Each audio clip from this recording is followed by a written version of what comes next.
All right, this is bootcamp number 8. Go ahead and try this question. Yes. Okay.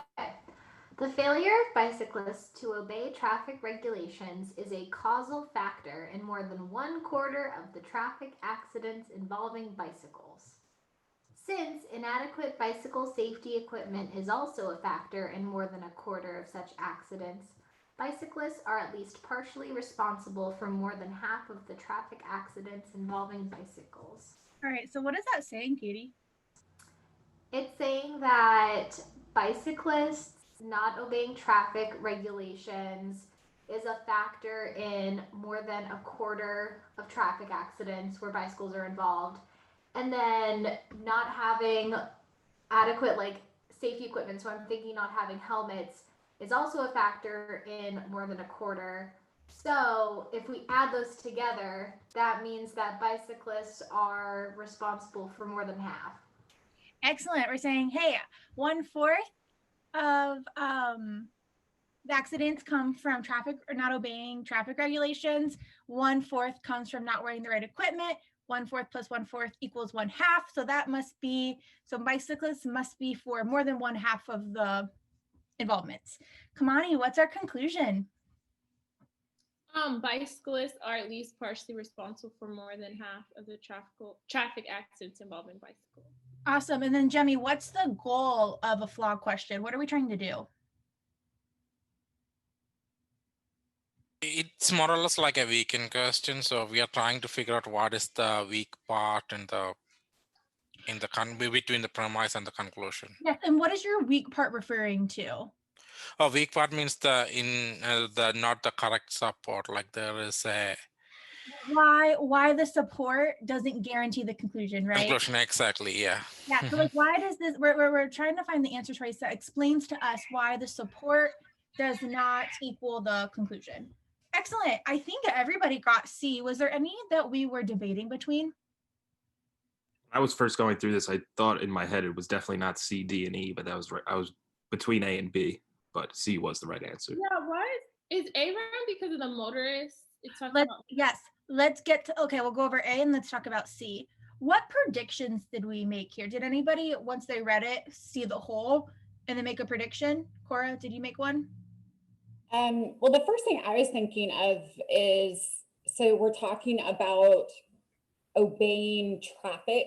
What is it? Yeah, obeying traffic regulations, then safety equipment. Then how did we get to, then at least bicyclists are at least partially responsible for half the traffic accidents. And so for me, that was just a big jump of, there wasn't real support of pointing directly to the bicyclists. They were pointing to these other factors. Okay, I get that. I like how critical you're being, which, well, I think inadequate, like they're blaming the bicyclists for that. Like you're not wearing the right things. They're saying, hey, the bicycle riders for not obeying regulations counts for 1/4 of accidents involving the bicycle. So that's the reason. So if you were to make this a correct conclusion, if they would have said that half at least bicyclists that were not obeying traffic regulations or not wearing correct safety equipment are responsible for more than half of the traffic accidents. Because to me, then you are bridging more from your premises. I don't think you, I think I like how you're thinking in the sense of how you're trying to connect them. But they're assuming that 1/4 plus 1/4 just equals 1/2, right? That's where I got thrown off. Yeah. What are they failing to consider here? That the 1/4 could be part of the 1/4.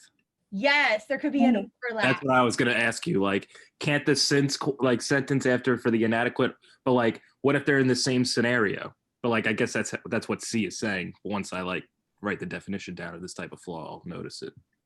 Excellent. So what we're saying is we're failing to consider the possibility that more than one factor can contribute to any given accident. So maybe not obeying traffic laws and not having safety equipment. So the one I was thinking of was like lights on bicycles. those contribute to, like, not having those contribute to accidents. But I could, because I am not wearing the correct lights and I'm not obeying the traffic laws, maybe I'm riding on the wrong side of the road, both of those could contribute to me being in an accident. And so maybe bicycles are not, maybe it's not more than half, maybe it's only a third, who knows. The other thing, so the thing I was going to say when you said the advanced class, I really want to offer like a 4-course like Flaw, advanced Flaw course where we go over like 3 flaws a night and like all the certain questions of that flaw, so we can just memorize it. Even though I'm against it, for people that like correlation causation, we're going to do 5 correlation causation questions in a row. Then we're going to do I will be there. sufficient necessary questions in a row, so we can just get quick at recognizing it. The other thing I wanted to do. You can be loose when